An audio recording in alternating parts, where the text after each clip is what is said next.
तो जय हिंद मेरे प्यारे साथियों, कैसे हो आप सभी लोग। आई होप कि आप सभी लोग बहुत अच्छे होंगे। दोस्तों, भारतीय डाक विभाग यानी कि इंडिया पोस्ट ऑफिस जीडीएस की अगर मैं बात करूंगा तो department of post transfer rule से संबंधित एक बहुत बड़ा अपडेट सामने निकल करके आ रहा है, जो कि मैं आपको आज के इस वीडियो में बताने वाला हूं। उसके अलावा दोस्तों, लोकसभा चुनाव के बाद में इस ट्रांसफर रूल को लेकर के क्या कुछ बहुत बड़ा बदलाव होने वाला है वो भी मैं आपको बताऊंगा। और काफ़ी सारे लोग ऐसे हैं जो कि ट्रांसफर रूल के बारे में बहुत ज़्यादा नहीं जानते हैं। काफ़ी सारे लोग पहली बार नाम ही सुन रहे होंगे, तो आप लोग बिल्कुल भी मत घबराइए। बिल्कुल बेसिक से मैं आपको सारी जानकारी यहां पर देने वाला हूं। और साथ ही साथ ये भी बताऊंगा आपको कि एक जीडीएस कर्मचारी को मेडिकल सुविधा के तौर पे क्या क्या सुविधाएं उनको दी जाती है, इसके बारे में भी मैं आपको डिटेल से जानकारी दूंगा। तो वीडियो काफ़ी ज़्यादा इंफॉर्मेटिव होने वाला है। वीडियो को आप लोग बिल्कुल अंत तक वॉच कीजिएगा। और बस एक ही रिक्वेस्ट करना चाहता हूं यार, कि जानते हैं, देखिए एक आंकड़ा मैं आपको बता रहा हूं कि 85% लोग ऐसे हैं ना जो कि वीडियो को अंत तक देख लेते हैं लेकिन चैनल को सब्सक्राइब नहीं करते हैं। मात्र 15% लोग ही चैनल को सब्सक्राइब करते हैं। तो आप सभी लोग से हाथ जोड़ करके विनती है कि आप सभी लोग यार चैनल को जरूर सब्सक्राइब कर लिया कीजिए, क्योंकि आपका एक लाइक और एक सब्सक्राइब ना अंदर से बहुत ज़्यादा मोटिवेट करता है आगे वीडियो बनाने के लिए। और जानते हैं, चैनल सब्सक्राइब करने में कोई पैसा नहीं लगेगा यार, बिल्कुल फ्री ऑफ कॉस्ट जो है आप चैनल को सब्सक्राइब कर सकते हैं। तो दोस्तों आइए बिना समय गवाए वीडियो को कंटिन्यू करते हैं। तो दोस्तों सबसे पहले हम लोग यहाँ पर बात करेंगे ट्रांसफर रूल क्या होता है, क्योंकि काफ़ी सारे लोग ऐसे हैं जो कि ये ट्रांसफर रूल जानते नहीं हैं। तो दोस्तों मैं आपको यहाँ पर बता रहा हूँ कि कोई भी जीडीएस कर्मचारी हो, वो एबीपीएम, बीपीएम या फिर डाक सेवक के पद पे काम कर रहा है और वो अपने स्टेट में ना होकर के किसी दूसरे स्टेट में काम कर रहा हो, या फिर अगर अपने स्टेट में ही काम कर रहा हो तो 200 या 250 300 किलोमीटर दूर जो है किसी बीओ में काम कर रहा है और वो चाहता है कि वो अपने होम डिस्ट्रिक्ट में जा करके काम करें, सेल्फ के जो बीओ होते हैं वहां पर जा करके काम करें, तो उसके लिए ट्रांसफर रूल जो है वो अपनाया गया है, खोला गया है, जिससे कि जो जीडीएस कर्मचारी है इस ट्रांसफर पोर्टल का यूज करके वो स्वयं के होम डिस्ट्रिक्ट में जा करके भी वर्क कर सकता है, काम कर सकता है। क्योंकि आप सभी लोग को मालूम है कि बाहर में क्या होता है कि एक जीडीएस कर्मचारी को बहुत ज़्यादा सैलरी नहीं दी जाती है, 15-16 हज़ार रुपये सैलरी दी जाती है। और दूसरे राज्य में काम करने का मतलब ये है ना कि वहाँ रूम का रेंट देना पड़ता है, उसके अलावा खुद का राशन है ना, खुद के खर्चे होते हैं, उसमें सेविंग वगैरह कुछ हो नहीं पाता है। तो इसी वजह से जो जीडीएस कर्मचारी है वो ट्रांसफर रूल का यूज करके स्वयं के जो डिस्ट्रिक्ट है ना वहां पर चले जाते हैं काम करने के लिए, जिससे कि उनको काफी बेनिफिट मिलता है। अब मैं आपको यहां पर यह बता देना चाहता हूं कि जीडीएस कर्मचारियों को ट्रांसफर रूल से संबंधित क्या प्रोसीजर है। तो देखिए दोस्तों, अभी तक क्या होता आ रहा था कि एक साल में 4 बार ट्रांसफर पोर्टल ओपन होता था, यानी कि एक साल में टोटल 4 बार ट्रांसफर पोर्टल ओपन होता था हर 3 महीने बाद। यानी कि जैसे कि मार्च के महीने में यहां पर मैं लिख दे रहा हूं, मार्च के महीने में ट्रांसफर पोर्टल ओपन हो गया, उसके अलावा अप्रैल मई छोड़ करके जून में, उसके बाद जुलाई अगस्त छोड़ करके सितंबर महीने में, और फिर अंत में दिसंबर के महीने में ये ट्रांसफर पोर्टल ओपन होता था। लेकिन अब क्या कर दिया गया है दोस्तों, अभी हालांकि ये फाइनल डिसीजन आया नहीं है, लेकिन जितने भी भारतीय डाक विभाग के यानी कि डिपार्टमेंट ऑफ पोस्ट ऑफिस के जो सीपीएमजी हैं और यूनियन है, उन्होंने ये फैसला लिया है कि अब केवल एक साल में 2 बार ये ट्रांसफर पोर्टल ओपन किए जाएंगे। क्योंकि दोस्तों जब 4 बार ये ट्रांसफर पोर्टल ओपन होता था ना, तो समय की बर्बादी बहुत होती थी, जिससे कि जो नई भर्ती आने वाली होती थी उसमें भी काफ़ी डिले देखने को मिलता था। जो बच्चे सिलेक्ट हो गए उनको ज्वाइनिंग लेटर पहुंचाने में काफ़ी प्रॉब्लम होती थी, या फिर मेरिट सूची जारी करने में भी काफ़ी समय लगता था। मतलब काफ़ी सारी दिक्कतों का सामना करना पड़ता था। इसी वजह से अब देखिए ये बात चल रहा है, हालांकि ये चीज़ें अभी पूरी तरीके से क्लियर नहीं किया गया है। मतलब ट्रांसफर रूल को लेकर के एक डेटाबेस तैयार किया जा रहा है। सभी जो सीपीएमजी है डिपार्टमेंट ऑफ पोस्ट ऑफिस के, उसके अलावा जो यूनियन है, उनसे एक फीडबैक मांगा गया है कि मतलब कि क्या ट्रांसफर पोर्टल को जो है साल में केवल 2 बार ओपन करना चाहिए। और दोस्तों मैं आपको 100% लिख करके दे देता हूं, हालांकि ये कोई ऑफिशियली अभी आया नहीं है, लेकिन लोकसभा चुनाव के बाद में ना आपको ये देखने को मिलेगा कि एक साल में केवल 2 बार ये ट्रांसफर पोर्टल ओपन हो, जिससे कि वे जीडीएस कर्मचारी जो कि ट्रांसफर लेना चाहते हैं किसी दूसरे राज्य में या फिर स्वयं के होम डिस्ट्रिक्ट में, तो वे वहां पर ट्रांसफर ले सकते हैं। ठीक है, अब मैं यहां पर आपको यह बता देना चाहता हूं कि मार्च के महीने में ये ट्रांसफर पोर्टल ओपन होगा कि नहीं। तो दोस्तों काफ़ी सारे जीडीएस कर्मचारी इस आस में बैठे हैं कि मार्च के महीने में ट्रांसफर पोर्टल ओपन होगा तो मैं जो है रजिस्ट्रेशन कर लूँगा, जिससे कि दूसरे राज्य में या फिर अपने होम डिस्ट्रिक्ट में ट्रांसफर मैं करवा सकता हूँ।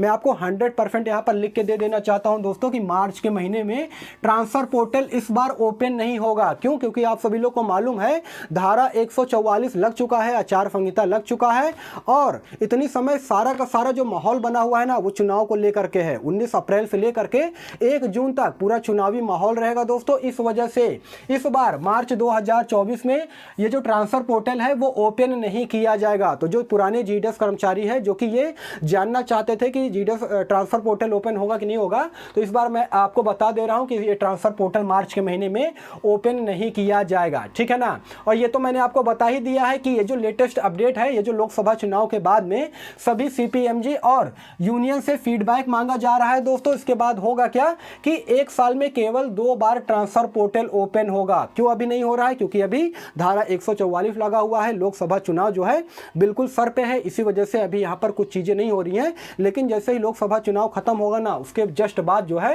ये आपको देखने को मिल जाएगा कि 1 साल में केवल 2 बार ये ट्रांसफर पोर्टल ओपन होगा। जिससे होगा क्या कि जो भारतीय डाक विभाग में नई भर्तियां आती है ना उसका प्रोसीजर फास्ट होगा, जो मेरिट सूची जारी की जाती है उसका प्रोसीजर भी फास्ट होगा।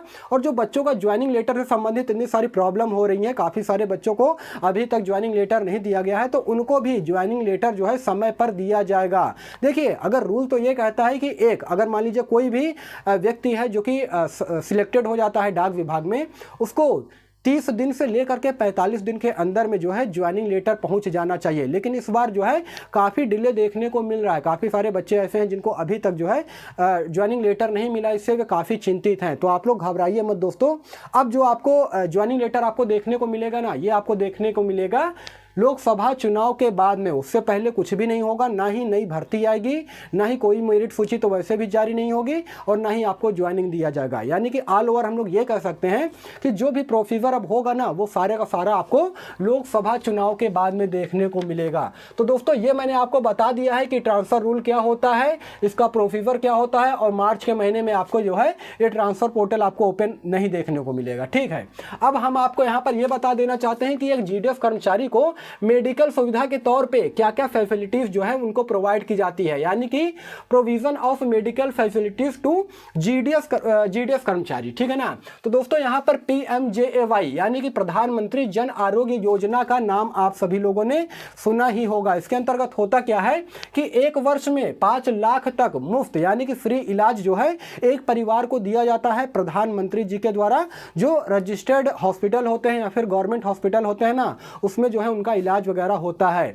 तो इसी के तहत में एक जीडीएस कर्मचारी को यह बताया गया है कि मतलब प्रधानमंत्री जन आरोग्य योजना के तहत में ही इनको भी 1 वर्ष में 5 लाख रुपए तक का फ्री में इलाज दिया जाएगा। लेकिन यहाँ पर दोस्तों सबसे बड़ी जानते हैं दिक्कत क्या है? दिक्कत यह है कि जीडीएस कर्मचारी फिर टीआरपीए से 250 या 300 रुपए की कटौती की जाएगी। अब यहाँ पर सवाल ये आता है कि यार एक जीडीएस कर्मचारी को 14-15 हजार रुपए मात्र मिलता है टीआरपीए के रूप में, जो मासिक वेतन उनको दिया जाता है, और उसमें से भी अगर आप मंथली 250 या 300 350 रुपए काटने लगेंगे तो उनके पास बचेगा क्या?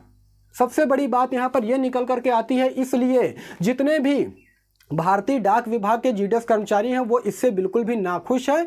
और देखिए ये जो मामला है ना, ये पूरा जो डिपार्टमेंट ऑफ पोस्ट ऑफिस, सीपीएमजी और एआईजीडीसीओ और भी अदर यूनियन है उनसे फीडबैक लिया जा रहा है। उसके बाद यहाँ पर फाइनल डिसीजन लिया जाएगा। और बताया तो ये जा रहा है दोस्तों कि देखिए ये जो मामला है ना वो NHA यानी कि नेशनल हेल्थ अथॉरिटी के पास चला गया है, जिससे कि ये बताया जा रहा है कि सीपीएमजी यानी कि जो डिपार्टमेंट ऑफ पोस्ट ऑफिस के जो सीपीएमजी हैं उसके अलावा जो यूनियन है भारतीय डाक विभाग का, उससे पहले फीडबैक लिया जाएगा, उसके बाद जो है ये रूल स्थापित किया जाएगा।